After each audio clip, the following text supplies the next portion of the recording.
Señoras y señores, muy buenos días. A nombre de la Universidad de Guadalajara, del Centro Universitario de Ciencias Económico-Administrativas, sean todos ustedes bienvenidos en mérito de este webinar Liderazgo en tiempos del COVID-19.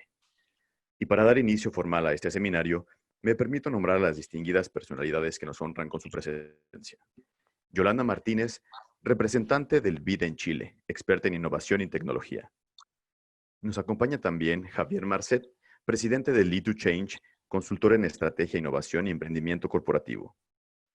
Agradecemos también la presencia de Guillermo Cisneros, fundador y director de Universe, consultor en estrategia e innovación. Como moderador de este evento nos acompaña Luis Gustavo Padilla Montes, rector del CUSEA.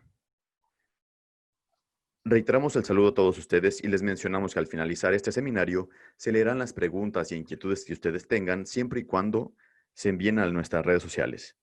Ahora bien, dejo en el uso de la voz al maestro Carlos Iván Moreno Arellano, coordinador general académico de innovación. Muchas gracias. Muy buen día a todas y todos ustedes. Muy buenas tardes a algunos de los ponentes, los invitados que están en otro continente. Quiero en primer lugar agradecer a las y los ponentes que nos acompañan el día de hoy por aceptar esta invitación. Por favor, reciban un saludo muy cordial de nuestro rector general, doctor Ricardo Villanueva Lomelí. Por supuesto, quiero felicitar al rector del CUSEA, Gustavo Padilla, por la iniciativa de estos webinars vinculados a las áreas económico-administrativas y de liderazgo. Y también aprovecho para una felicitación por todos los trabajos que han hecho y análisis en el contexto de la reactivación económica que han sido muy importantes. También un reconocimiento y felicitación al coordinador del MBA, César Omar, por la organización de este webinar en particular. Bueno, durante estos tiempos todos hablamos, todo el mundo habla de innovación, de disrupción, de transformación, de nueva normalidad, de reactivación, pero de pronto me parece que perdemos de vista que todo esto lo hacen las personas en particular, lo hacen los equipos, no las organizaciones, no los gobiernos, no las instituciones en abstracto, sino las personas. Y para eso es fundamental un liderazgo efectivo, un liderazgo adecuado en estos contextos. Entonces, uno de los objetivos de este webinar es donde en el contexto de donde una de las palabras más utilizadas en el mundo, yo creo que después de la palabra COVID-19 está la palabra crisis. Crisis sanitaria, crisis económica, crisis social, crisis moral. Entonces, una de las preguntas guía de este importante panel es cómo transformar, qué recomendaciones para los líderes en tiempos tan complejos y tan turbulentos. Tenemos en este panel 4 líderes que no solo saben de conceptos de liderazgo, que no solo hablan de liderazgo, sino que lo ejercen todos los días. Sí, Yolanda Martínez, desde una representación muy importante del Banco Interamericano de Desarrollo en Chile. Xavi Marcet, que es un experto consultor, pero también un líder internacional. Guillermo Cisneros, también con una vasta experiencia de liderazgo. Y por supuesto el rector de CUSEA, sí, como uno de los centros universitarios que más ha incidido en este proceso de reactivación económica. Entonces, bueno, y en particular, y con esto termino, debo confesar que soy asiduo lector de Xavi Marcet y sus columnas en la Vanguardia, precisamente sobre liderazgo. Son francamente muy buenas y muy recomendables. Agradezco una vez más que hayan aceptado esta invitación, dadas sus apretadas agendas, que antes eran de aeropuerto en aeropuerto y ahora son de plataforma en plataforma. Pero de cualquier manera se aprecia muchísimo y les agradezco. Será un placer escuchar a los 4 de ustedes. Les cedo la palabra al rector del CUSEA, Luis Gustavo Padilla. Muchas gracias y lo vamos a disfrutar mucho. Muchas gracias, Carlos Iván. Pues también felicitar a la Rectoría General de la Universidad, a nuestro rector general y particularmente a Carlos Iván y a la Coordinación General Académica y de Innovación por el liderazgo en la conducción de esta época compleja de la Universidad de Guadalajara y por haber desarrollado un plan para que la universidad pudiera, por un lado, entender cuáles son las circunstancias en las que la educación superior y particularmente la Universidad de Guadalajara debió tomar decisiones pertinentes y oportunas. Y ello muestra, ya nos estamos adelantando en el tema de hoy, me queda claro que el liderazgo de la Universidad de Guadalajara en este periodo ha sido crucial, no solamente para conducir a través de la sala de situación de la Universidad de Guadalajara las políticas públicas que el gobierno del Estado adoptó para garantizar lo más importante en este periodo, que tiene que ver con salvaguardar la salud de nuestra población en esta pandemia, y ahora con la reactivación económica con la que efectivamente estamos como Universidad de Guadalajara colaborando con el gobierno, con una mesa de reactivación económica, porque estimamos que si bien lo más importante es preservar la vida y la salud de las personas, de los jaliscienses, de los mexicanos, también necesitamos tomar decisiones para que esta reactivación económica permita que la economía y el bienestar de nuestra sociedad pueda continuar. Así es que no hay mejor marco de apertura de este webinar que el ejemplo que los universitarios de la Universidad de Guadalajara hemos dispuesto en todo este periodo complejo para la humanidad. A mí me da mucho gusto moderar esta sesión, este foro, en un contexto, como ya lo mencionaba Carlos Iván, muy complejo, en donde yo puedo decir en principio que no tenemos una definición clara de lo que es o lo que será esta nueva normalidad. Nos queda claro que la crisis sanitaria, que la pandemia nos sorprendió a toda la humanidad, a todas las organizaciones, y me atrevo a decir que el liderazgo, como se conocía en el presente, a principios de siglo, el liderazgo como se conocía en el siglo pasado, y el tipo de liderazgo que deberá afrontar los retos de una agenda global de sí ya compleja antes de este año 2020, al principio de este siglo, hoy nos ha cambiado completamente. Estamos viviendo una época en la que un conjunto de problemas se entremezclan, en donde la única constante es la gestión del riesgo, y un riesgo en donde lo vemos que se va manifestando de manera transversal en torno a una crisis epidemiológica a nivel global. Hemos visto cómo cada país ha adoptado medidas, políticas de Estado para salvaguardar lo más importante y poder garantizar la reactivación de la vida de la sociedad, la reincorporación a la vida cotidiana. Hemos visto cómo ha tomado decisiones países asiáticos, europeos, América Latina en particular, ha sido un mosaico de formas y medidas, y lo que nos damos cuenta es que el liderazgo se está transformando a un liderazgo ya no tanto de gobiernos, ni muy particularmente de organizaciones per se, sino son liderazgos a partir de personas o personalidades que entienden que hay una nueva gobernanza mundial, que hay una gobernanza, una forma de dirigir a la sociedad de manera distinta, en donde tendremos que encontrar espacios o plataformas para conjuntar liderazgos, a su vez, que permitan esa nueva gobernanza de este problema.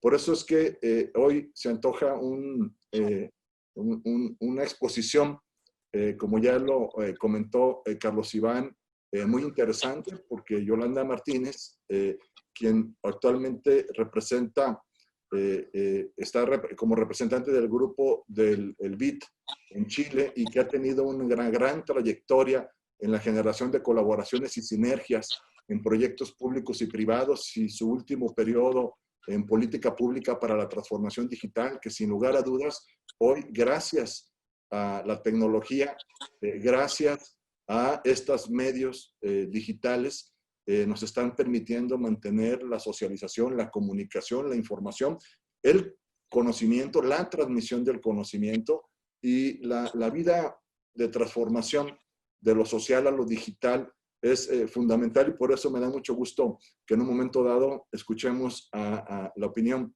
y el punto de vista de Yolanda Martínez, pero se integra con la visión de Xavi Marcet, de Javier Marcet, en donde pues él es un gran estratega sobre innovación y emprendimiento corporativo, que nos ha dejado, digamos, un conocimiento útil para tomar decisiones, por ejemplo, en la Escuela de Negocios de UC Berkeley. Ha estado trabajando desde el ESADE, que es una institución muy reconocida en Barcelona. Por cierto, yo algún día quise estudiar mi maestría en gestión pública en Barcelona. No lo pude hacer por circunstancias de coyuntura, pero bueno, reconocemos el trabajo que tú haces y sobre todo con tus contribuciones desde la Universidad Politécnica de la Cataluña y con esta liderazgo en el Global University Innovation Network, ¿no? Que es, digamos, el rol que tienen las universidades para afrontar estos desafíos y particularmente el liderazgo. Y bueno, qué decir de Guillermo Cisneros, a quien lo conocemos desde hace ya varios años, con su formación en ciencias económicas, también por una universidad de mucho prestigio, la Universidad de Barcelona, y bueno, habiendo dirigido iniciativas en el ámbito de la innovación y el conocimiento desde la Harvard Business School o en Babson College, ¿no? Que es una institución muy reconocida a nivel mundial y con una amplia experiencia, sobre todo cómo conjuga Guillermo la formación y la experiencia académica con el mundo empresarial. Hoy también el sector empresarial tiene que mostrarse con una perspectiva diferente. Ya los modelos económicos del pasado están agotados. Tenemos que construir una economía social y solidaria distinta y en donde el liderazgo también del ámbito empresarial tiene mucho que aportar para salir adelante. Yo cierro desde las teorías más clásicas del liderazgo, ¿no? John Maxwell ya establecía que el liderazgo organizacional representa esta capacidad para mejorar los entornos y los contextos, ¿no? Que más allá de las instituciones son las personas en las instituciones que tienen la capacidad de influir, de dirigir, de crear sinergias para hacer verdaderos cambios que puedan transformar. Entonces, la tecnología, la necesidad de cambios en la gobernanza, la visión de cómo decidir y sobre qué decidir, ¿no? La política pública en su conjunto tendrá que ser replanteada a partir del principio esencial de este webinar, que es el liderazgo organizacional. Por eso, yo les quiero dejar, no para que lo contesten, sino más bien como espacios, como puntos para reflexión. Por ejemplo, una pregunta que nos hacemos y complementando lo que dijo Carlos Iván, de cara a estos nuevos retos y desafíos complejos y en los que el factor riesgo estará presente y tal vez el factor riesgo será más insistente cada día, ¿qué características deberá tener este liderazgo, el liderazgo organizacional en la era post-COVID? O bien, ¿qué liderazgo para esta nueva normalidad? ¿Qué retos enfrentamos como sociedad para lograr este regreso a la normalidad? ¿Y qué factores entonces del liderazgo serán determinantes para verdaderamente conducir y sobre todo trabajar y dar un resultado como sociedad? Hoy es muy difícil la reactivación económica porque las personas tenemos, digamos, una sociedad muy heterogénea. ¿Cómo conducir entre la pobreza, el desarrollo, la inclusión? Estamos viendo lo que está sucediendo en otros países, estamos viendo lo que está sucediendo en los Estados Unidos, particularmente por esta tragedia global, de tal suerte que se antoja pues que un liderazgo tiene que tener ciertas características. Así es que, si me lo permiten, y por tener la perspectiva de género en este webinar, a mí me gustaría primero dejar a nuestra amiga a Yolanda Martínez. Les vamos a dejar 8 minutos para que expongan en la primera ronda Después haríamos, digamos, un diálogo o algunas preguntas entre nosotros, nosotras y nosotros mismos, para poder después cerrar con conclusiones. Es que, Yolanda, por favor. Muchas gracias. Muy buenos días a todas y a todos. Muchas gracias por la oportunidad de estar aquí y de compartir. ¿Me podrían confirmar si se ve la presentación? Perfecto. Pues a nombre del Banco Interamericano de Desarrollo, gracias por el espacio para compartir. A mí me gustaría mucho comenzar la reflexión con datos importantes en cómo estamos en la región, en liderazgos de emprendimientos a los que se les denomina unicornio, ¿no? Estas famosas startups que alcanzan el valor de $1 billón de dólares, ¿no? Y en este contexto de COVID, donde la adopción exponencial del uso de tecnología ha sido el común denominador para permitir continuar con actividades como la educación, ciertas actividades de trabajo que se pueden hacer de manera virtual, esto empieza a tomar mucha relevancia, ¿no? La economía digital respecto del PIB mundial antes del COVID representaba un 15.5%. Las proyecciones que estaban estimadas para el 2025 describían un crecimiento de 24.3% del total de la economía. Habría que hacer estos ajustes derivados de la recesión actual por el COVID, pero una cifra importante es de 360 unicornios a nivel global, únicamente 19 están en América Latina y el Caribe, y no representados de manera equitativa entre todos los países de la región, ¿no? Sobresale México, Argentina, significativamente Brasil, ¿no? Y con estados bastante importantes como Nubank, Rapid en Colombia. ¿Y por qué ha sido tan lenta la participación o el desarrollo de nuevos liderazgos o emprendimientos en el mundo digital? Esta es una gráfica que me parece muy interesante. Viene de un estudio que se realizó con CEPAL y el Instituto de Telecomunicaciones de la Universidad de Columbia que dirige el doctor Katz.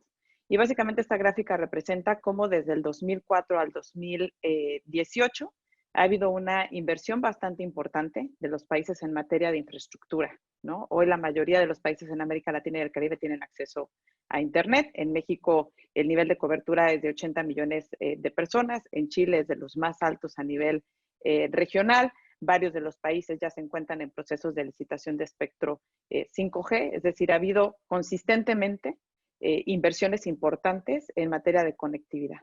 Sin embargo, cuando uno compara este índice de digitalización versus el índice de capital humano, que el índice de capital humano es cuántos ingenieros se gradúan de las universidades, si se han habilitado políticas públicas asociadas a la reconversión laboral, pues vemos que este se ha mantenido muy estático. Y esto lo hemos visto con la crisis, ¿no? Una cosa es que las universidades tengan acceso a Internet, incluso en México acceso a la red NIVA o Internet 2 en la mayoría de la región de América Latina y el Caribe, o que las empresas tengan acceso a Internet. Y otra cosa es que hubiera una estrategia a nivel organizacional para operar completamente en digital, ¿no? Y esto refleja eso. Una cosa es tener el acceso y otra cosa es tener una estrategia de uso eficiente de esa tecnología para hacer que mi negocio o mi organización sea más productivo, como un factor de innovación o como un factor de base de nueva creación de servicios y emprendimientos digitales. ¿Cómo se viene el panorama en la región en materia COVID? Esta es una gráfica bastante interesante que muestra cómo la recesión en estos meses, donde ha bajado de manera muy significativa la actividad económica, puede significar para América Latina y el Caribe un retroceso de 13 años en materia de incidencia en la pobreza. Y esto es algo que hay que mantener muy presente cuando estamos hablando de liderazgo y de los desafíos que tienen las nuevas organizaciones públicas y privadas ante este contexto, ¿no? Era mucho lo que se había ganado en la región en general, en disminuir estos índices, en tener un Estado de Derecho que permitiera una mayor atracción de inversiones, que fomentara y facilitara la creación de nuevas empresas, pero eso se ve altamente amenazado por la recesión en la que estamos entrando. Un aspecto muy importante en América Latina y el Caribe son las remesas, ¿no? Y si pensamos en que en Estados Unidos hay más de 40 millones de personas que están pidiendo subsidios por pérdida de empleo, eso va a significar un impacto muy significativo en la baja de remesas como factor de ingreso para los sectores más vulnerables de América Latina y el Caribe. Y simplemente en México, las estimaciones que se han hecho de incidencia en nivel de pobreza, pues tenemos que si dejamos de recibir remesas, puede incrementar el porcentaje de población que se encuentra por debajo de la línea de pobreza hasta un 60%. Y es muy consistente la cifra en América Latina, en ciertos países de América Latina y el Caribe. ¿Cuál es el gran desafío organizacional? Y lo digo para todo, para las grandes empresas, para las pymes, para las universidades, apostarle al desarrollo del capital humano, apostarle a tener estrategias y políticas públicas de reconversión laboral que permitan desarrollar habilidades digitales para el siglo XXI. Pensamiento analítico y de innovación, análisis y evaluación de sistemas, racionamiento e ideación, inteligencia emocional, liderazgo e influencia social, un aprendizaje muy activo basado en proyectos, promover la creatividad, el diseño, el desarrollo de nuevas tecnologías, el pensamiento crítico y cómo tengo esquemas para resolver problemas complejos. De acuerdo a uno de los estudios más recientes de Naciones Unidas, la mayoría de las actividades administrativas van a ser automatizables entre un 30 y 60% en los próximos 10 años. Esto posiblemente se va a acelerar porque con COVID lo que pasó fue que se adoptó masivamente los recursos digitales en muchas de las organizaciones. Y el gran desafío que tenemos ante una recesión es cómo aprovechamos al máximo la conectividad para que millones de personas tengan acceso a herramientas, cursos y programas que les permitan desarrollar habilidades digitales, donde incluso puedan emplearse desde su casa. ¿Cuál es el principal desafío en materia de transformación digital? Uno, para las organizaciones, entender que es un proceso continuo.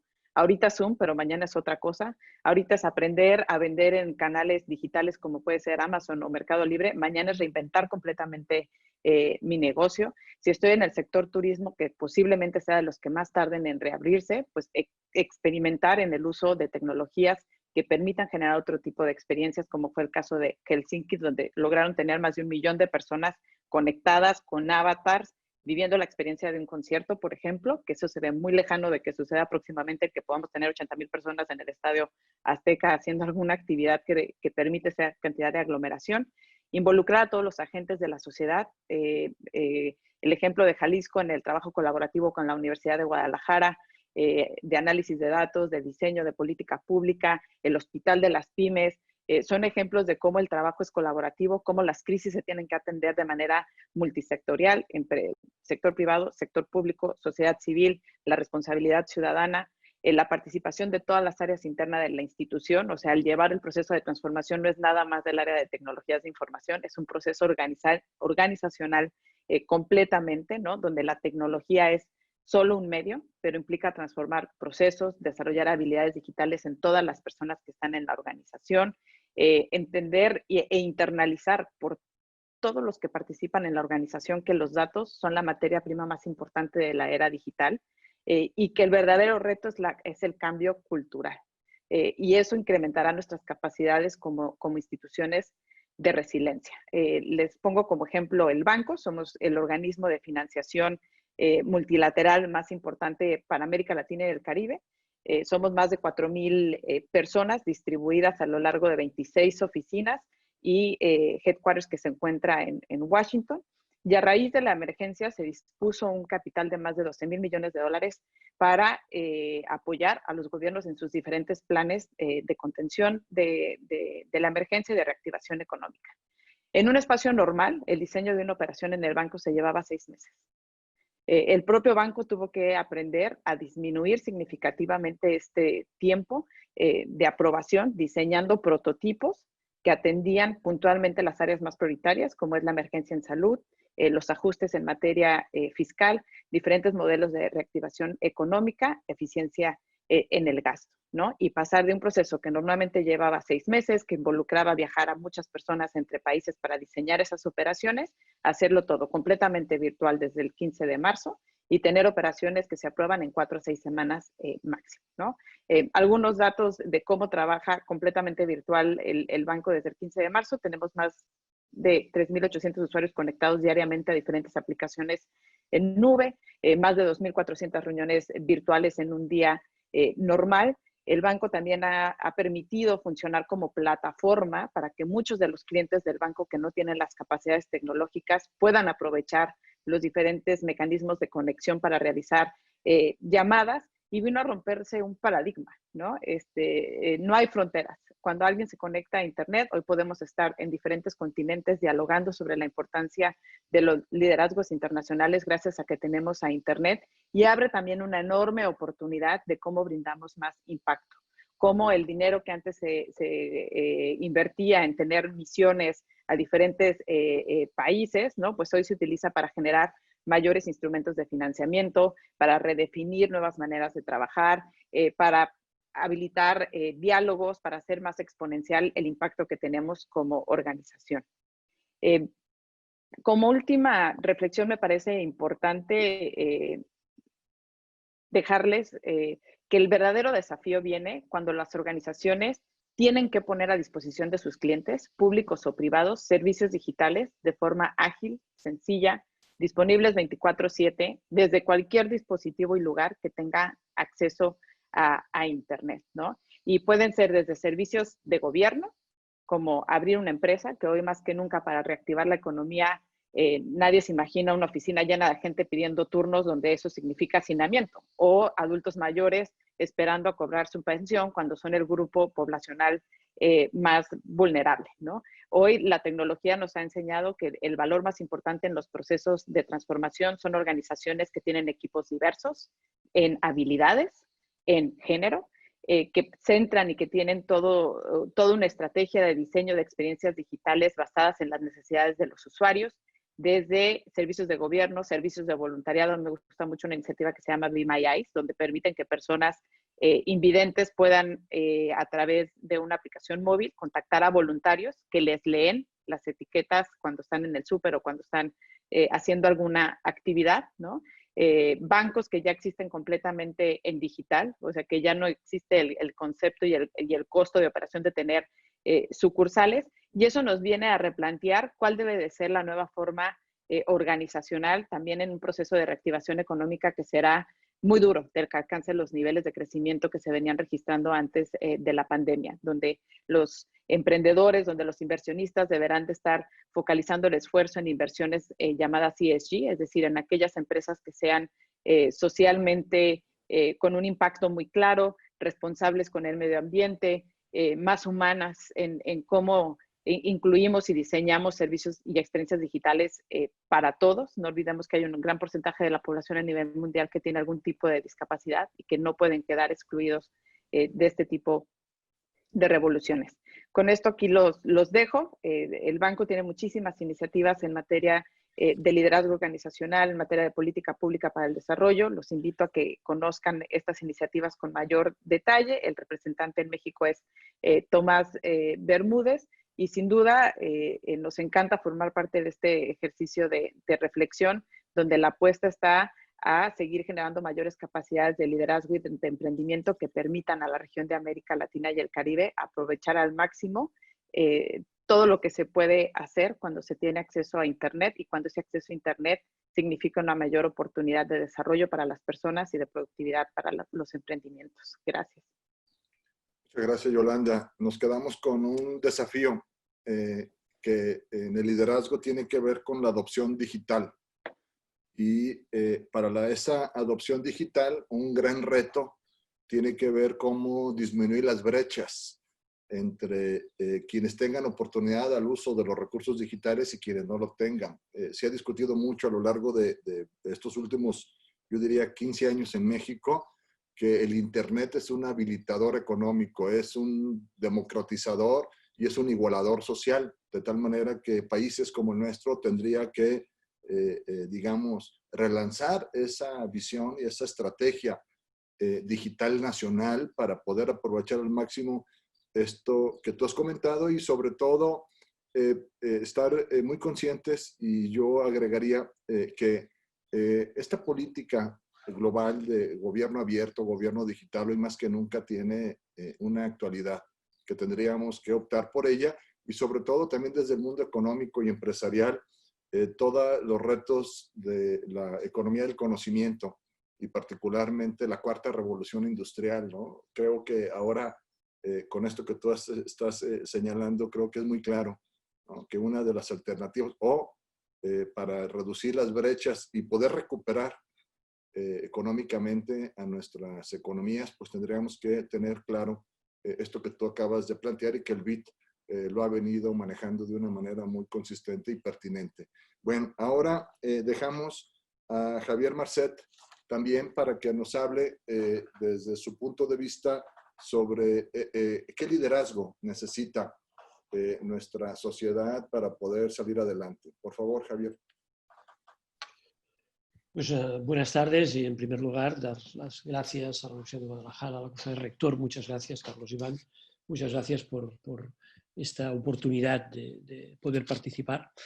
Yo les platicaré un poco de lo que he vivido estos días con líderes de distintos ámbitos, empresariales sobre todo. Mi principal actividad está en ayudar a empresas, pero también con líderes universitarios y líderes, en este caso, básicamente de España, en términos políticos. Miren, mi intervención será un poco distinta a la de Yolanda, más centrada, digamos, en estas características de liderazgo. Miren, es en la adversidad cuando se ponen a prueba los líderes. Para pedalear en llano y en bajada es más fácil. Es en la adversidad donde sabemos, digamos, la calidad de los líderes que tenemos. Es un momento difícil, ¿no? En la que hay que tomar muchas decisiones, decisiones que tienen básicamente que ver con dilemas. Hay momentos en que es muy fácil quedar como un mediocre. Es muy fácil. Es muy fácil tener que comerte tus palabras. Es muy fácil tener que comerte tus decisiones. ¿Por qué? Porque son situaciones de una incertidumbre extraordinaria. Entonces lo que necesitamos son líderes que en momentos difíciles no piensen en quedar como un mediocre, sino piensen en cómo sirven a la sociedad, cómo sirven a sus organizaciones, que transmitan con argumentos, digamos, claros el porqué de sus decisiones, pero que no busquen, digamos, un protagonismo personal. En todas las crisis hay gente que lo que hace, digamos, es regodearse de un protagonismo fruto de la adversidad. No, necesitamos gente que piense en misión y agilidad.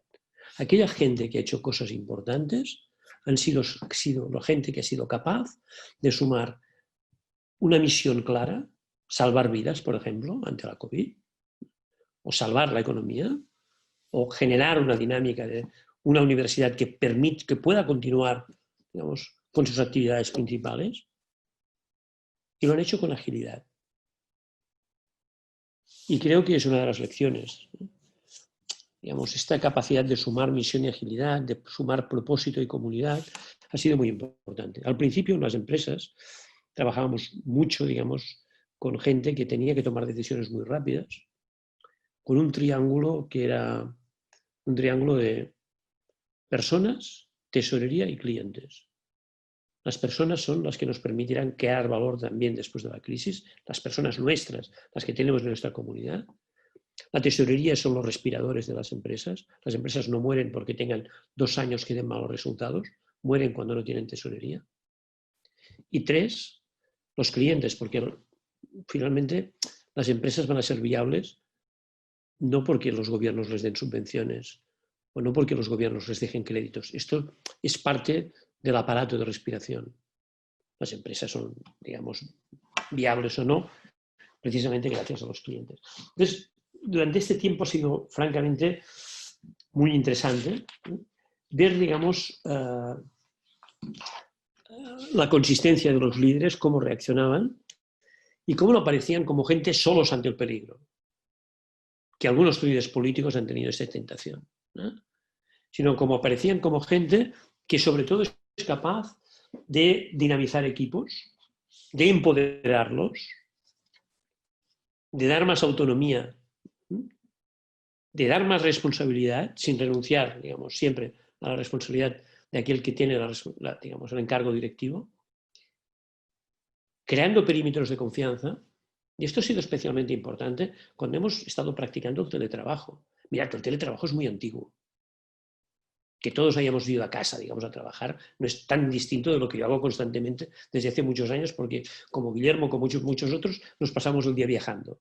Decía antes Carlos Iván que hemos cambiado los aeropuertos por las pantallas, pues es verdad, pero volveremos a los aeropuertos. Entonces, lo antiguo no es, el teletrabajo no es nuevo. Lo que ha sido nuevo en muchas organizaciones es los mecanismos de confianza y los mecanismos de empoderamiento que se han generado.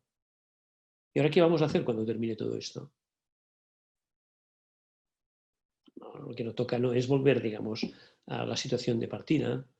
Tampoco tenemos que ser fanáticos del teletrabajo, por favor. Ahora van a empezar, digamos, la gente, digamos, que defiende esto desde el talibanismo del teletrabajo. No, hombre, no. Lo que necesitamos son organizaciones flexibles, organizaciones que tengan más oportunidades. Entonces, durante este tiempo, para mí ha sido muy importante que los líderes hayan sabido escuchar rápido y, sobre todo, lo más difícil siempre, que es escuchar lo que no te dicen. Estos son los líderes que saben escuchar lo que te dice la gente y lo que no dice, lo que dicen los clientes y lo que no dice. Es una frase de Drucker. Lo más difícil es escuchar lo que la gente no te dice. Pero es lo que en estos momentos, digamos, es fundamental, ¿no? Porque, digamos, lo más difícil en momentos de estos es que uno no tiene que enfrentarse a problemas. No es verdad. Los problemas, finalmente, tenemos organizaciones universitarias, empresariales, administrativas, públicas, potentes, que finalmente resolvemos los problemas y los escalamos. Es que no estamos enfrentados a problemas. La complicación, el mundo del siglo XX era complicado y generaba problemas. El mundo del siglo XXI es complejo y genera dilemas. Y ahora estamos ante un gran dilema, el más grave de nuestra vida. ¿Es salud o economía? Y hemos visto cómo hay determinados líderes en el mundo, digamos, que han hecho ridiculeces constantes, impropias de sus países. No, digamos, lo difícil, digamos, del liderazgo hoy es enfrentar la complejidad, es enfrentar, digamos, estos dilemas. Y tengo que decir que ha habido gente que he encontrado admirables, porque hay gente, digamos, que es normal, y lo entiendo y no lo critico. Han quedado muy pegados, digamos, a la realidad de este momento, han puesto la nariz en los Excels y han visto, digamos, como... Muy bien, perfecto. Pero hay gente que en este momento ha sabido levantar la mirada. Levantar la mirada, ¿no? Y han sido capaces de hacer algo que es propio de los grandes líderes, que es ante la máxima adversidad ser constructores de oportunidades. Este es un elemento clave del liderazgo hoy. Ser opportunity builder, ser constructores de oportunidades. Ha habido un momento en la crisis que el líder gestionaba la emergencia, no solo, con sus equipos. Y además ha sido un momento muy especial. Han pasado cosas, digamos, que no pasan normalmente en las organizaciones. Pero ahora lo que toca, digamos, no solamente es gestionar las emergencias, sino nos toca es inspirar. Siempre respetamos más a la gente de la que aprendemos. Y los líderes tengo que inspirar. Inspirar especialmente lo que hay que aprender de esta crisis y lo que hay que desaprender. Y esto no es formación. La formación es más fácil que todo esto. Para aprender uno tiene que querer aprender. Y para desaprender todavía es más difícil. Y mucho me temo que hay muchas organizaciones que harán muchos discursos, pero no implementarán nada de lo que ha pasado en esta crisis. Volverán al punto de partida, volverán a sus inercias, volverán a la contingencia, volverán a la dictadura del día a día. Y es que la gran falacia es esperar a hacer los cambios a volver. Cuando volvamos no cambiaremos nada. Y una parte importante del liderazgo tiene que ver con esta capacidad de generar esta oportunidad de cambio que en medio de la adversidad del COVID se ha producido. Es un momento también para que los líderes piensen en la sociedad. Es un momento especial. En las universidades tenemos que pensar con la sociedad, tenemos que pensar también, digamos, en, evidentemente, nuestros alumnos, nuestra comunidad. Es un momento para que las empresas piensen en la sociedad, aunque tengan un momento de dificultad. Acordaros de Drucker, no hay empresas sanas en una sociedad insana. Y es un momento para, digamos, que las administraciones piensen siempre en la sociedad, pero especialmente no, y que articulen, digamos, mecanismos ágiles. La agilidad es la vida. En este momento, la agilidad es la vida. Mecanismos ágiles, si no son ágiles, no van a servir para poder, digamos, ayudar a las empresas. Se acaba de incorporar, digamos, a la conferencia mi perro porque alguien ha llamado a la puerta. Les pido disculpas. En todo caso, lo hace con buena voluntad. Finalmente, me gustaría también comentarles que una de las cosas que más me ha impresionado es determinados liderazgos que sin buscar ningún protagonismo han mostrado una resiliencia extraordinaria. Gente que básicamente ha entendido lo que hace muchos años que sabemos, pero que cuando lo ves no deja de impresionarte. Y es que liderar solamente se lidera desde el ejemplo. Crear narrativas es algo, digamos, realmente fácil, ¿no? Y lo que más me impresiona es, digamos, esta gente que lo hace, bueno, que entiende una cosa que hace muchos años que sabemos, pero que es esencial para mí en el liderazgo. Es que liderar no es servirse, sino que liderar es servir sin aspavientos, sin darte importancia, más de la que no. Practicar ambición y humildad. Esta es la lección. Y vamos a necesitar este tipo de gente porque, mirad, ante la adversidad, muchas de nuestras organizaciones han sido capaces de ponerse en formato beta, casi como si fueran startups cuando son elefantes que no se mueven casi. Moverlos es una barbaridad, es mover transatlánticos. Ahora lo que necesitamos son líderes que sin esta adversidad sean capaces, sean conscientes, sean inspiradores, porque cuando pase la COVID, nuestras organizaciones continuarán necesitando mucha transformación. Y en esta lógica, no de servirse, sino de servir sin aspavientos, creo que está el camino. Muchas gracias. Muchas gracias, Javier. Muy interesante todas tus reflexiones y nos quedamos con esta gran definición, digamos, de lo que es el liderazgo que requieren nuestras organizaciones, nuestra sociedad, en donde debe de haber una misión clara, debe de haber esa agilidad para poder atender y responder con la velocidad que se debe de atender a los problemas, enfrentando de una manera precisa la complejidad y sobre todo esta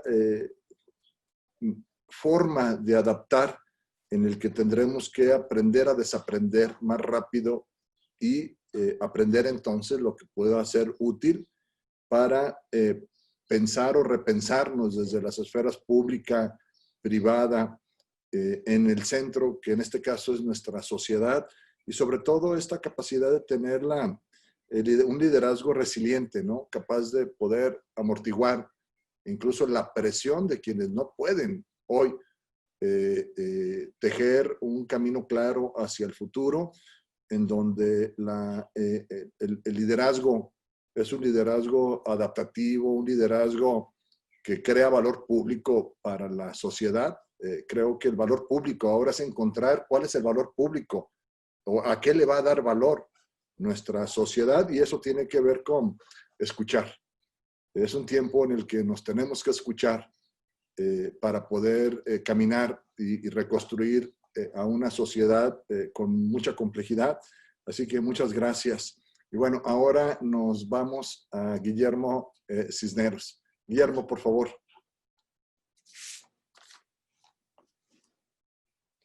Tu micrófono está apagado, Guillermo.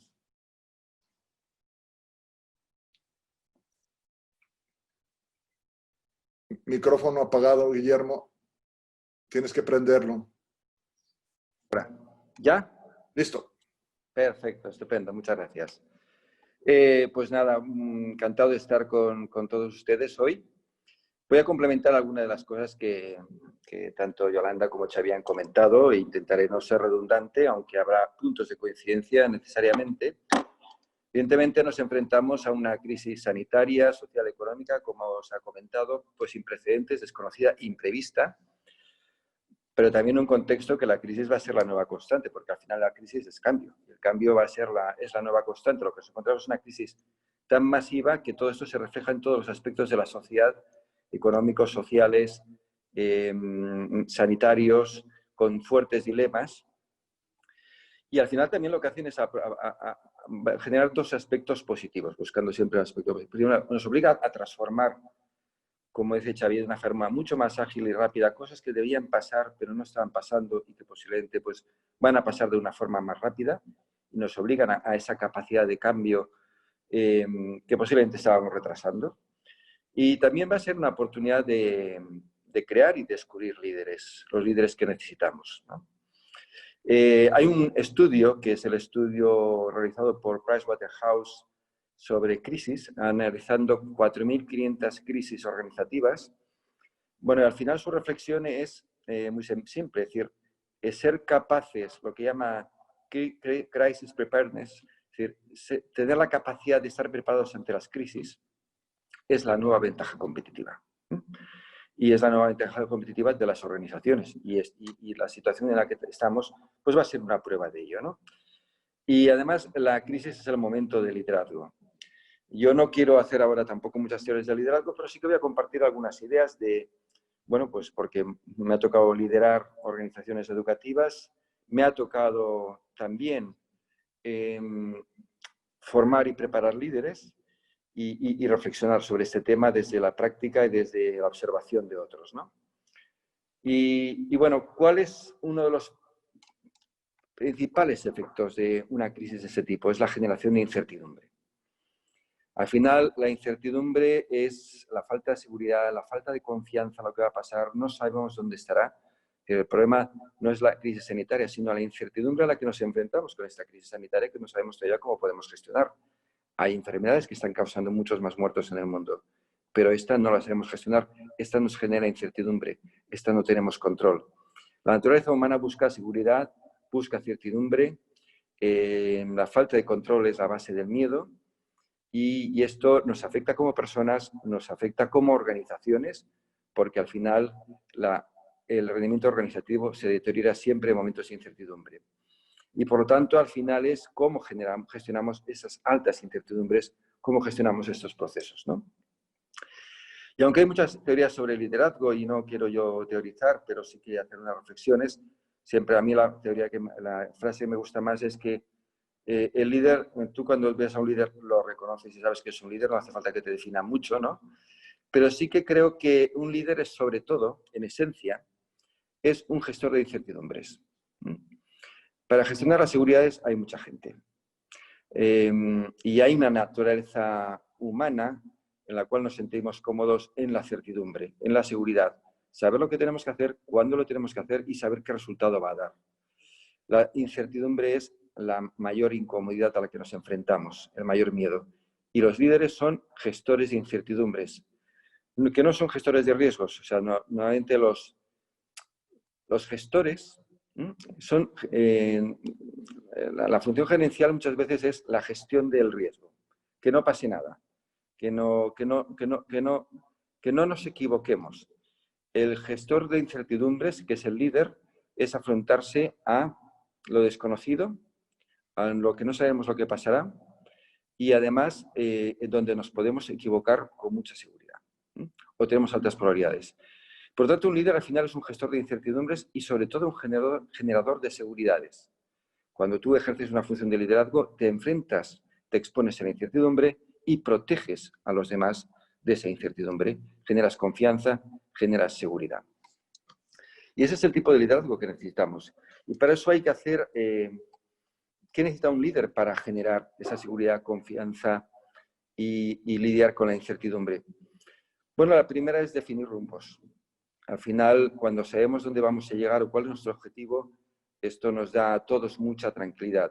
A todos los que estamos con el líder también mucha tranquilidad.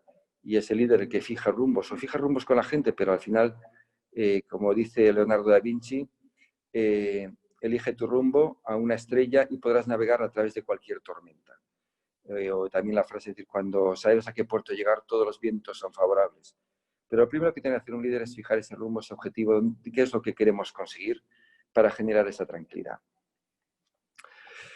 La segunda característica que tiene que hacer un líder en un momento de alta incertidumbre, y esa es una característica del liderazgo que a mí me parece sumamente importante. O sea, un líder no significa hablar muy bien, ser muy persuasivo o tener mucho poder. Esos son competencias, pero no buenas, positivas, pero no imprescindibles para un líder. Hay un enfoque que se llama el enfoque ontológico del liderazgo, que es lo que significa ser líder en esencia, ¿no? Y entre las cosas de las que habla es que un líder sobre todo es un generador de sentido. Es un generador de propósitos, es un generador de sentido para los demás. Un líder es una persona que trabaja más para algo más grande que él mismo.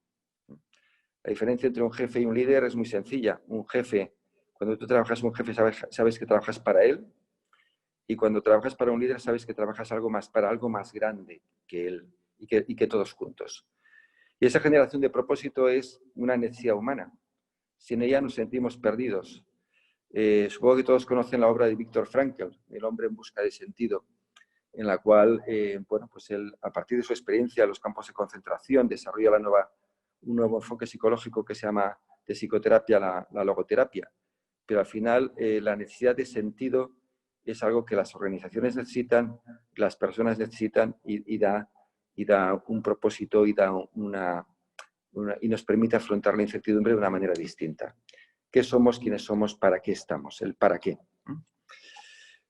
El líder ante la incertidumbre no puede ser un líder de palabras, de discursos, tiene que ser un líder transformador. Y como decía Xavier, tiene que ser un líder de ejemplo.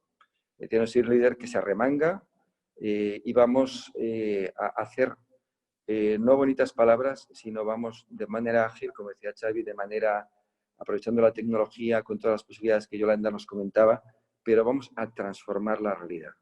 Vamos a crear una nueva realidad que nos permita salir mejor de donde estábamos y también generar resiliencia, que esto es una frase que todos conocemos, que es una característica intrínseca de las personas en las organizaciones. De hecho, todas las personas que tienen éxito en la vida, la característica esencial es la resiliencia, que no consiste solamente en no venirse abajo cuando las cosas van mal, sino en no venirse muy arriba cuando las cosas van muy bien, en saber mantener ese equilibrio y esa flexibilidad organizativa de la que Xavi nos hablaba. Y por último, esa creación de seguridad, esa reducción de incertidumbres, pasa por crear más líderes. La función principal de un líder es crear más líderes o distribuir el liderazgo. Yo he tenido que trabajar un tiempo en el liderazgo de una organización educativa en el mundo de la música. Y la música se aprende muchas cosas en el arte y en el jazz. Si uno ve un concierto de jazz, ve como, aunque hay un líder de la orquesta, líder de la banda, todo el mundo tiene su momento de liderazgo. Todo el mundo tiene la iniciativa en algún momento, todo el mundo innova, lidera, improvisa, porque es un liderazgo compartido y distribuido y por lo tanto lo que hace eso es crear una fortaleza organizativa aún más fuerte. Pero yo creo que lo más importante en esos momentos es en esos momentos en los cuales necesitamos generar cambios, necesitamos afrontar incertidumbres y vamos a identificar y vamos a descubrir líderes. Pero sobre todo lo que tenemos que hacer las organizaciones es no matar a los líderes. apoyarlos. También desarrollar nosotros la capacidad de liderazgo.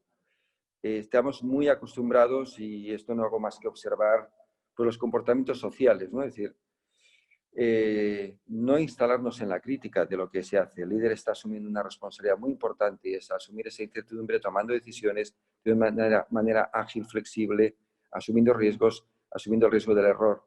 No matemos a los líderes, porque al final los necesitamos y necesitamos todos ser líderes.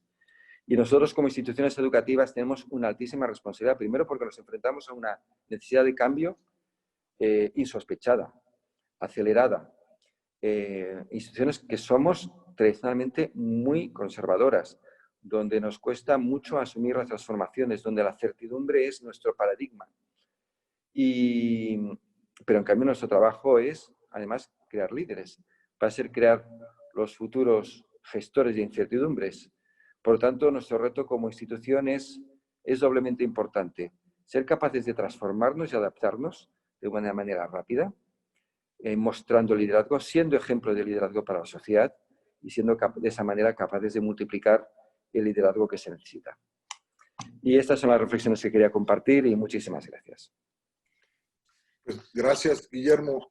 Sin duda, hemos escuchado 3 intervenciones inteligentes y que yo advierto que se complementan, ¿no? Para modelar, digamos, un paradigma al que tendremos que atender las personas y las organizaciones. Y me imagino cómo, cómo se va a, de qué manera esto que han dicho ustedes 3, de qué manera tiene que influir en un proceso de transformación de lo que sabemos que es una de las principales instituciones de nuestra sociedad y que son precisamente las universidades. Yo leo y ahora reflexiono sobre lo que escuché, ¿no? Por parte de Yolanda, ¿no? Esta capacidad de transformación digital y aprovechar, o sea, ¿qué pasa qué recomiendas tú, Yolanda, para la universidad y los liderazgos universitarios? Nos dimos cuenta que entramos a una crisis de gestión educativa, de transición de un modelo a otro, de seguir manteniendo, digamos, las funciones sustantivas de una universidad, que es la docencia, la investigación, la extensión, la difusión de la cultura, la vinculación, y sobre todo las universidades son, por esencia, instituciones de alto liderazgo, y por tanto, quienes dirigen a las universidades tendremos que adoptar ese liderazgo de una manera muy particular. También desde el punto de vista de Xavi, este gran desafío, ¿no?, que has planteado tú, ¿cómo lo ves en la universidad, en las universidades en el mundo, y particularmente en instituciones como la nuestra, que además, pues no solamente es la función de formar, sino también es la función de orientar, de coadyuvar para sobrellevar a una sociedad y en el proceso de generar un conocimiento útil y poderlo, digamos, llevar a los rincones de una sociedad. Y contigo, Guillermo, bueno, pues claramente dijiste algunas características del nuevo liderazgo, ¿no? Definición de rumbo, particularmente. Yo creo que mucho la universidad como institución tendrá que estar a la vanguardia, tendrá que estar en la frontera de esta crisis para poder orientar precisamente el rumbo, generar sentido, generar propósito a una sociedad que hoy por hoy, de país en país y de sociedad en sociedad, pero déjenme decirles, es evidente que cada día menos la población cree en sus gobiernos, en términos generales. O sea, hay sociedades en cualquier parte del mundo en donde incluso más bien pareciera que los gobiernos hacen lo que se conoce en política pública como desgobierno, ¿no? Entonces, no es fácil. ¿Y qué rol juega entonces la universidad? Y toda esta capacidad de distribuir el liderazgo, ¿no? De formar a nuevos líderes. A mí me gustaría escucharles, a reserva de tener otras preguntas por parte del público. Ahora, todo esto, ¿no?, si lo vemos en términos de liderazgo en las universidades, ¿Y qué tenemos que hacer quienes estemos al frente? Lo digo yo, Carlos Iván, el rector general, tu servidor en un centro universitario tan imponente por su liderazgo que ha propiciado a lo largo de los años. ¿Qué pueden decir de esta perspectiva? Si gustan, empezamos igual con Yolanda. Muchas gracias, rector, y muy enriquecedor escuchar a Javier y a Guillermo. Yo soy una orgullosa egresada de CUSEA y de la Universidad de Guadalajara, y estoy convencida que la universidad debe de ser una plataforma de desarrollo para la comunidad en la que se encuentra, y debe de ser una puerta al mundo para sus estudiantes. Cuando alguien va a la universidad, no importa de dónde vengas, es un espacio común. Es una comunidad vibrante de aprender, de explorar, de saber que no hay límites y de que mientras se construyan las capacidades necesarias para dirigir, para cuestionar, para emprender, me parece que son las habilidades más importantes, desarrollar esa actitud, ¿no? Y bueno, y el skill. Y me parece que ahí el gran desafío que tenemos en las universidades es esa transición a hacer transversal, por ejemplo, clases como ciencias de datos. No importa si estás estudiando para abogado o para veterinario o para ingeniero mecánico, si no tienes una base de ciencia de datos, de cómo se estructura, de cuáles son los principales software para la analítica de grandes datos, ahí estamos dejando un hueco importante, ¿no? Temas básicos como pensamiento computacional, resolución de problemas, no importa lo que estudies, son habilidades que vas a necesitar. La multidisciplinariedad. Creo que el gran desafío para las universidades es dejar de verse como departamentos o facultades. En la vida real, los equipos son diversos en personas, en backgrounds, en profesiones, y es como se genera la innovación, y sobre eso hay muchísimos estudios al respecto. Y creo que la gran oportunidad que tiene, por ejemplo, la universidad es que está en red. Y al estar en red, democratiza el acceso a la educación a toda la gente de Jalisco, ¿no? Y cómo se aprovecha ese espacio para ampliar incluso la cobertura. Hoy a lo mejor hay una limitante de que en una clase caben 100 personas en un salón físico. Bueno, en una clase de Zoom no hay límite. Y ahora no todo puede ser virtualizable. Lo más importante en los procesos de innovación es esa interacción, es el trabajo en equipo. Entonces, encontrar ese punto medio entre cómo hago exponencial ciertos elementos del proceso de enseñanza-aprendizaje, pero cómo sigo promoviendo el emprendimiento, y el emprendimiento entendido como personas que no importa dónde estén, sector público, sector privado, sector social, saben cuestionar, saben articular equipos, saben resolver, ¿no? y dirigir ante la incertidumbre, qué recursos tengo al alcance, quién ya lo hizo, quién pueda aprender, cómo hacemos personas que aprendan a resolver, a diseñar, a construir, ante la adversidad en la que se encuentren. Y creo que ahí el ejemplo de cómo Jalisco ha abordado el tema del COVID en colaboración con la universidad, con la comunidad empresarial, con la comunidad de la sociedad civil es un gran ejemplo para el mundo, pero sí me parece que hay un desafío enorme de aprovechar al máximo las capacidades que tiene la universidad, técnicas, físicas, de talento, para potenciar aún más la generación de un desarrollo más sostenible y sustentable, en este caso para Jalisco. Muchas gracias, Yolanda. Pues estamos totalmente de acuerdo contigo en los principios que has comentado ahora. Ahora con Xavi, hay un tema que nos hemos venido planteando en la Universidad de Guadalajara y en muchas otras instituciones de educación superior a nivel global, en donde nos enfrentamos al dilema de sí formar técnicos y profesionistas, pero sobre todo formar seres humanos, formar ciudadanas, ciudadanos. Para ti ahorita, en este momento de crisis y con todo lo que se avecina, ¿no? ¿Dónde ves a la universidad partiendo de estas reflexiones que hiciste sobre el factor del liderazgo?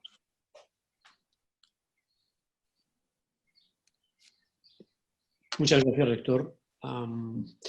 Hay un tema que me parece enormemente interesante, es entender que ahora estamos en una emergencia coyuntural, pero que en realidad, digamos, hay una emergencia de fondo, que es una emergencia estructural, que es la emergencia del cambio climático. Y por otro lado, que hay otro factor que va a condicionar mucho nuestro futuro, que es, hay muchos, 3 o 4, no 200, pero 3 o 4. Uno de ellos va a ser que vamos a continuar viviendo esta especie de sensación de sobredosis de tecnología. Entonces yo creo que hay un aspecto muy importante en términos de la universidad, que es aprender, digamos, a manejar esta incertidumbre. Me ha gustado mucho cómo Guillermo ha vinculado, digamos, liderazgo e incertidumbre, cómo aprender a manejarnos, no solamente en el riesgo, sino en la incertidumbre. Creo que lo difícil que tenemos por delante es cómo formar a gente en paradigmas y en tecnologías que sabemos que van a existir, pero que todavía no existen. Entonces nos cuesta mucho, digamos, orientar la universidad al futuro. Insistimos mucho en conocimientos que son conocimientos que yo creo que no están orientados al pasado, pero que van a ser más efímeros que en el pasado. Entonces yo creo que tenemos que generar un nuevo mix de conocimientos, de aptitudes, por tanto, pero también de actitudes para formar a gente que básicamente lo que tendrá que aprender a hacer en su vida es a adaptarse. Somos organizaciones tan estables, con personas que pasan toda la vida dentro de una organización, que tendremos que ser, digamos, muy hábiles para, teniendo tan poca experiencia nosotros en cambiar y en adaptarnos, formar a gente que a lo largo de su vida básicamente lo que tendrá que hacer es adaptarse. Y este es nuestro gran reto. Muchas gracias, Xavi. Fíjate que hace poco he tenido diálogos con prácticamente todas las sectores o con todos los grupos de la comunidad QCA, en donde estamos atendiendo de manera muy particular a los vulnerables, sobre todo aquellas mujeres y hombres que se encuentran en una condición de vulnerabilidad, ¿no? Mujeres en un entorno muy complejo, nuestros estudiantes que provienen de comunidades originarias, indígenas, a el grupo de la diversidad, ¿no? Que también hay que escucharlo, que también hay que conocer qué está pasando en su entorno y de qué manera. Y esta jornada, cuando a mí me preguntaban cuándo íbamos a regresar a clases, oiga, me decían, oiga, rector, ¿cuándo regresamos a clases?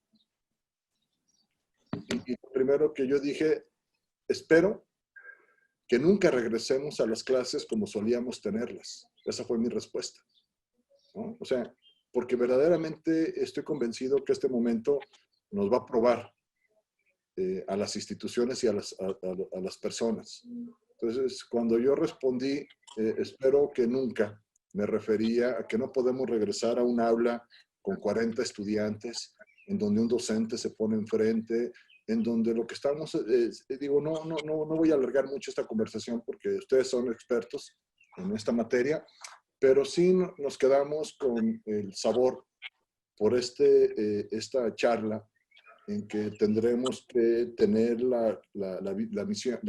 una misión, ¿no? Y tomar decisiones ágiles y sobre todo con una velocidad impresionante, porque coincido yo con ustedes y particularmente con Xavi, con lo que dijo ahorita, en el sentido de que tenemos agendas estructurales, ¿no? Y que no habíamos resuelto en el pasado y que se nos agregó una que yo no sé qué tan emergente va a ser y si esta agenda solamente será emergente o será nada más la antesala de una nueva agenda global.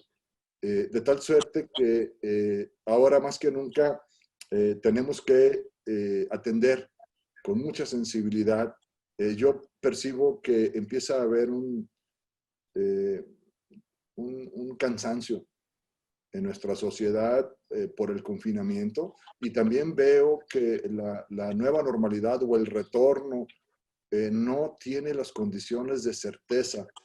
Y algo que ustedes decían es cómo crear, digamos, este sentido de credibilidad, ¿no? O sea, que nos crean que lo que estamos decidiendo hoy tiene, si bien ahora tiene un efecto, puede ser cierto costo, por así decirlo, más vale que no bajemos el costo ahora por un bienestar futuro. De tal suerte que, no sé, como un último comentario de ustedes, vamos a cerrar a las 12:15, está muy interesante, pero a mí me gustaría escucharles ahora desde la perspectiva de la sociedad. Pongámonos en el papel o pongámonos en el rol de estas mujeres, madres de familia, que se encuentran ahora en una condición vulnerable. Vayámonos a esos grupos que hoy económicamente perdieron el empleo, ¿no? Ustedes saben, en Jalisco, particularmente en Jalisco, estimamos que de lo que va a marzo a mayo, estamos perdiendo arriba de 90,000 empleos. O sea, se pueden imaginar, de por sí ya había debajo de la línea de bienestar ya tenemos un problema. Como yo decía Yolanda, todo lo que ganamos en los últimos años en dinamismo económico lo perdimos en muy poco tiempo. Y su recuperación no va a ser con la misma política pública ni con las mismas estrategias. De tal manera que ahora pensemos en esas personas que estaban en la normalidad, que tenían un trabajo, que tenían un crédito hipotecario, que pagaban colegiaturas y que de la noche a la mañana perdieron el empleo y posiblemente no lo van a recuperar el mismo empleo. O pensemos en las comunidades wixáicas, digamos, pensemos en este segmento de personas que tienen hoy por hoy una doble complejidad. ¿Qué le recomendarían ustedes al liderazgo, al tomador de decisión? ¿Qué le recomendarían a quienes estamos ahora en el frente y que esa condición de incertidumbre te puede llevar a pensártela 2 veces sobre decidir sobre qué decidir? Creo que ahorita el gran dilema es decidir sobre qué decidir, ¿no? Es un planteamiento. Pero, por ejemplo, nosotros que estamos en la reactivación económica, efectivamente, como decía Carlos Iván, que estamos ayudando al gobierno en la toma de decisiones para la definición del control epidemiológico, pensando desde los más vulnerables, ¿qué le recomendarían ustedes al liderazgo que tiene que decidir hoy en el presente? Si gustan, ahora, si me lo permiten, lo voy a hacer al revés. Empezamos por Xavi, luego Guillermo y cerramos con Yolanda, si les parece bien.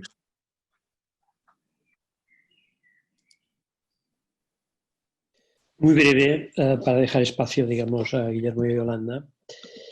Es realmente difícil. Lo más fácil, digamos, es hacer recetas simplistas, pero yo solamente quería decir una cosa respecto. Lo consistente es hacer 2 cosas. Uno, articular políticas sociales en un momento, digamos, que va a ser muy duro, que sean políticas sociales orientadas, digamos, a la salida de la crisis y que no sean, digamos, pasto del populismo una vez más.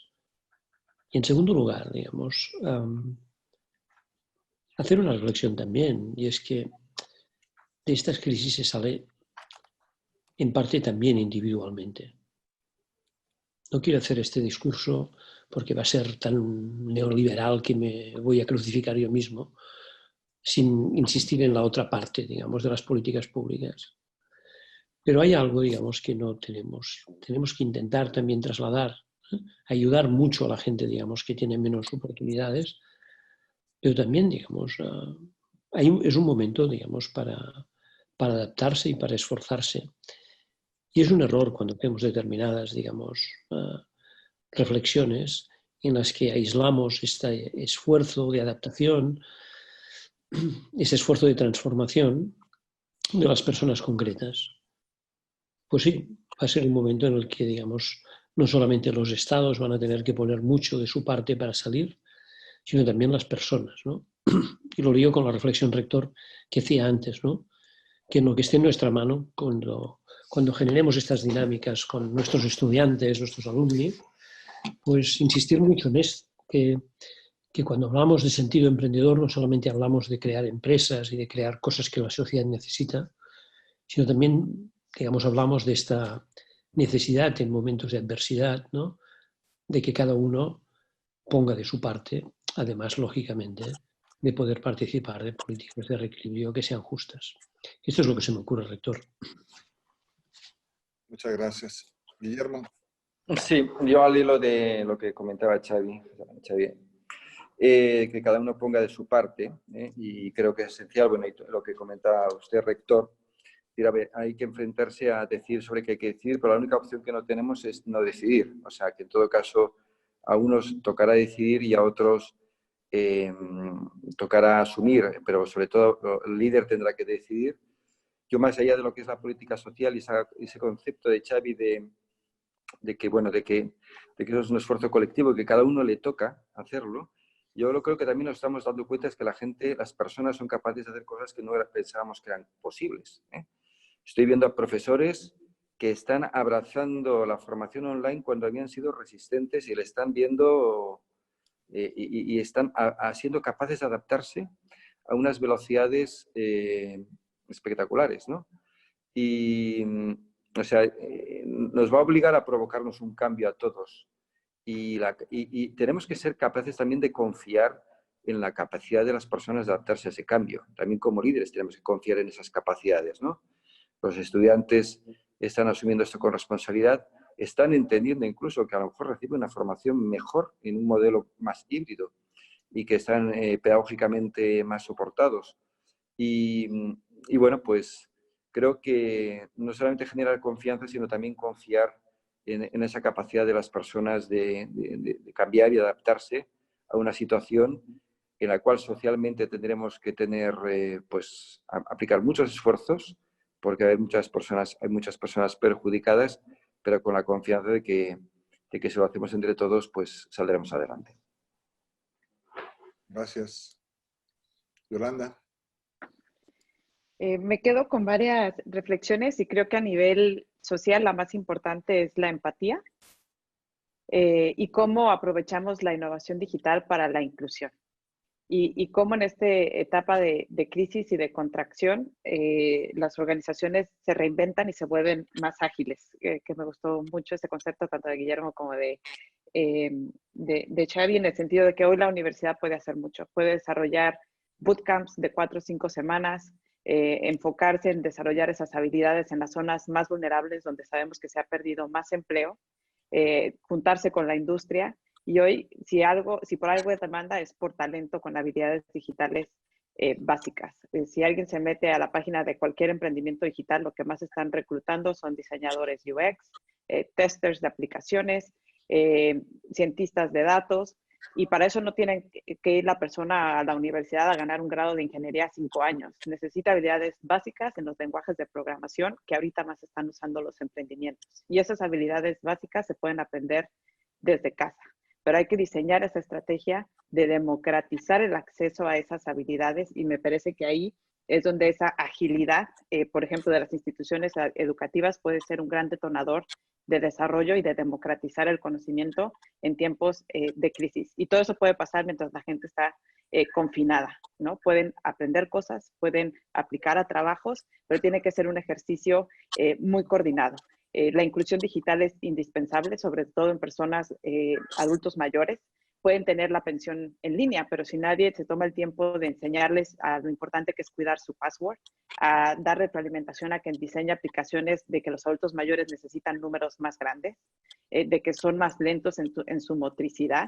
Esa es la base de la economía digital, ¿no? Y en esas pequeñas acciones y en pensar y en diseñar para todas y para todos es donde se hace la diferencia y donde me parece que también la universidad puede reinventarse en otros espacios fuera del mecanismo de aprendizaje tradicional para incluir a todos a la sociedad de la información y del conocimiento. Y sobre educación en liderazgo, creo que es muy importante la ética y la responsabilidad social, la empatía con todos, en un mundo donde hay muchísima tecnología, pero es solo un medio. Lo más importante es que seamos mejores seres humanos. Sí, muchas gracias. Nos quedan 6 minutos y hay varias preguntas de la audiencia que ha venido siguiendo este webinar desde las redes sociales y particularmente agradecer a Canal 44, el Sistema Universitario de Radio, Televisión y Cinematografía, porque quiero decirles que gracias a la colaboración de nuestro canal universitario se abrió muchísimo la cobertura, y estoy viendo aquí el reporte de quienes están siguiendo este foro, es muy elevado. Hay varias preguntas, pero hay una de ellas en particular que tiene que ver con el liderazgo y la comunicación. La pregunta tal cual es, ¿cuáles serían los mejores mecanismos o herramientas de comunicación para que un líder disminuya la incertidumbre en su entorno, en sus colaboradores, en la comunidad que quiere guiar, que quiere dirigir? Y ahora yo le agrego, esa es la pregunta, y yo le agregaría a la pregunta, sabemos que hoy la comunicación, la información en redes y en las tecnologías tiene un rol fundamental para poder llegar, para que el mensaje llegue con claridad y que esta comunicación pueda ser asertiva y que pueda generar un efecto positivo, porque también vemos por otro lado que la digitalización y la tecnología también ha permitido que permee mucha información que lejos de orientar, desorienta, que lejos de dar tranquilidad, intranquiliza, que lejos de crear certidumbre, genera incertidumbres. Entonces, volviendo a la pregunta, ¿cuáles serían los mejores mecanismos y herramientas de comunicación para que un líder disminuya la incertidumbre de a quienes está comunicando? Abierta. Sí. Simplemente, muy rápido. La mejor herramienta de comunicación es superar la necesidad de decirlo todo. Superar la necesidad de decirlo todo. Menos es más.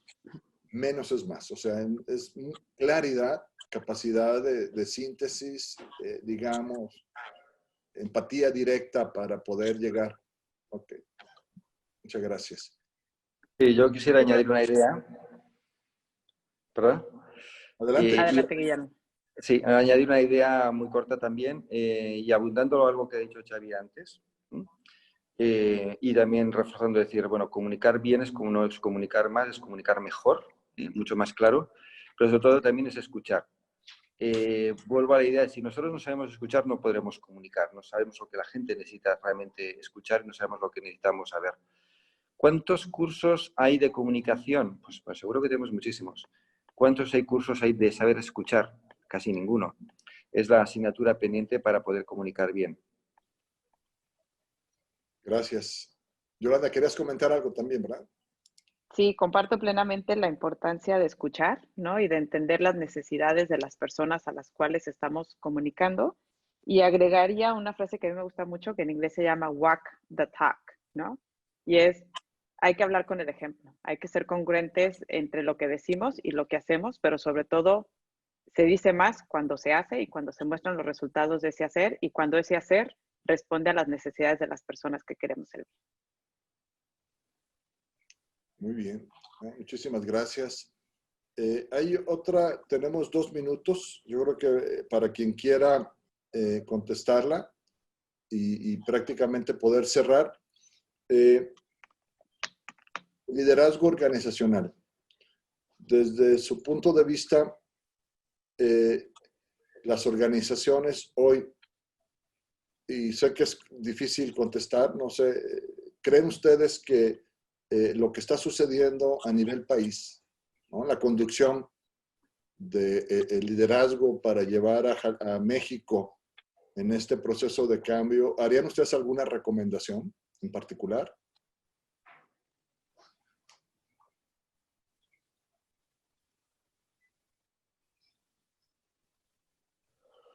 Una recomendación genérica, no para México, sino para el mundo. Es un pésimo negocio alejar el talento de la política. Muchas gracias.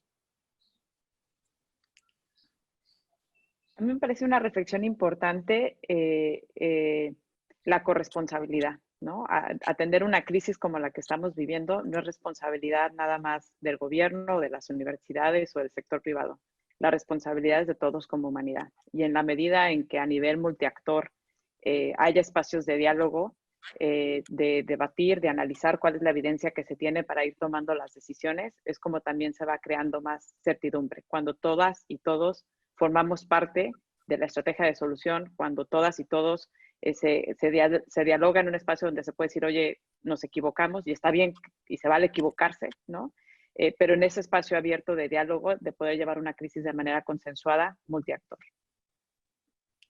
Gracias. Sí, yo añadiría esa idea que apunta antes, es decir, sobre todo la responsabilidad como sociedad es no instalarse en la crítica y no ahogar a los líderes, a las personas que están asumiendo la responsabilidad, porque realmente también merecen ese reconocimiento. Pues muchas gracias. Estamos en la raya del tiempo para concluir. A nombre de la Universidad de Guadalajara y particularmente del CUSEA, les agradecemos su participación, sus aportaciones. Nos quedamos con un mosaico de perspectivas sobre el liderazgo organizacional en tiempos del COVID-19. Muchísimas gracias. Gracias a la audiencia que nos siguió. También gracias a Canal 44. Y bueno, particularmente a mi amigo Carlos Iván también felicitarle por el trabajo coordinado que hicimos para llevar este webinar el día de hoy. A Omar también, gracias. Y nos encontramos abiertos para poder seguir con este diálogo. Así que muchísimas gracias y que tengan muy buena tarde, todas y todos. Gracias a todos. Gracias a todas y a todos.